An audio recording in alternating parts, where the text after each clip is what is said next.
I am joined by Claudia Infante, VP Good of morning. Revenue Strategy. Hi, how are you? Good, good, good. VP of Revenue Strategy, Margaritaville, coming to us from, you're in Orlando today, right? I am in Orlando, yes. I'm And home, yeah, grounded, yeah, just like everybody else. yeah. For those who might not know, why don't you tell us a little bit about Margaritaville? Well, Margaritaville is the ultimate lifestyle brand. We have obviously a collection of hotels and resorts across the United States and a couple of international locations. Um, but we are a lifestyle brand. So we have everything from, Margaritaville blenders and bikes and Adirondack chairs and homes. Grills. You could buy almost anything with the Margaritaville name. We have the second best sold coconut shrimp in the United States. So now that you go, so we have about 7 different units of branded products and in enterprises. So Margaritaville is indeed a kind of an all-around lifestyle brand.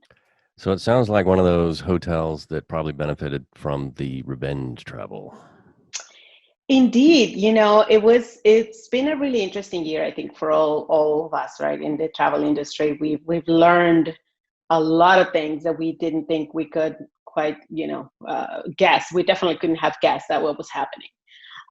Some of our properties have done extremely well this year, with a couple of them actually beating last year's numbers, if that kind of gives you an indication of how revenge travel came back right in the summer and kind of as soon as you open the doors. And we have a couple that have struggled, right?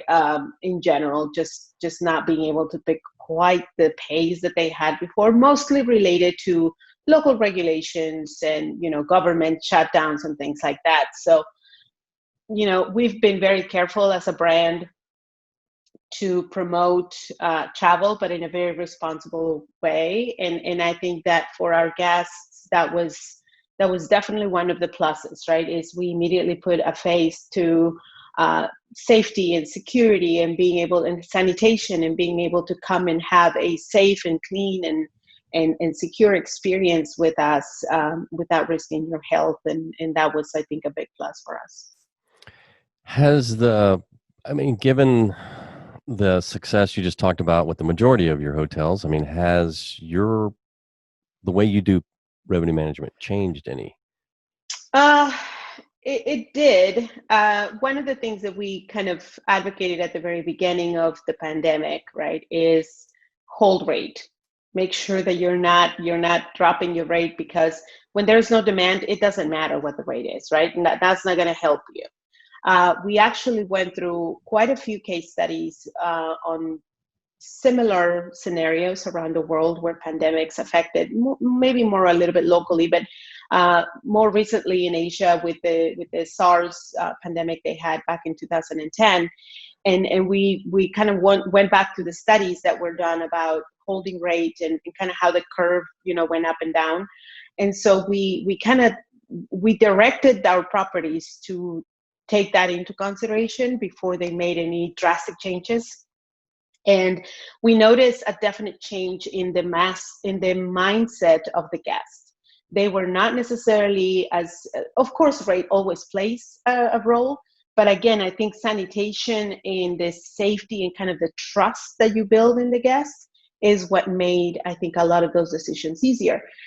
The other thing that I think happened while we were making these decisions is we were providing the guests with continuous updates and continuous communication. Communications played a huge role for us in kind of how revenue management took or was able to maintain rate and maintain a certain level of profitability, while still, being very mindful that these guests were kind of coming back because they needed a break.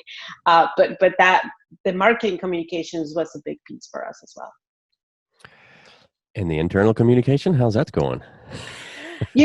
It's really interesting to think about that, right?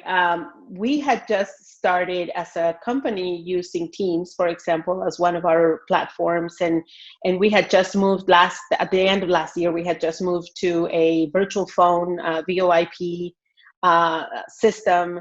And all of those things somehow just came to fruition during the pandemic, right? We were able to keep a lot of our teams engaged at the central level. So in the headquarters, we all have teams and we could just chat with each other or start on calls, right away and do kind of these almost office visits, right? You just knock on somebody's door and go, hey, do you have a minute? And so that was very helpful. Last year, we also adopted a platform for our line staff called Nudge that they get in their cell phones. If it's a voluntary platform, so they're not obligated to be on it. But believe it or not, most of our staff is, because they do want to know what's going on with the brand. And so through Nudge, we send notifications. Our team does contests. They do, all kinds of trivias and everything, and you collect points. And every time you collect points, you get a gift, or you get a letter, or you get a kudos from our president. So talk about loyalty, right? And just kind of building that loyalty with the staff as well. Yeah, that's good. What? Yeah. So the holidays slow for you guys historically at the end of the year? Some of our locations get a little slow, but this year, who knows? Yeah.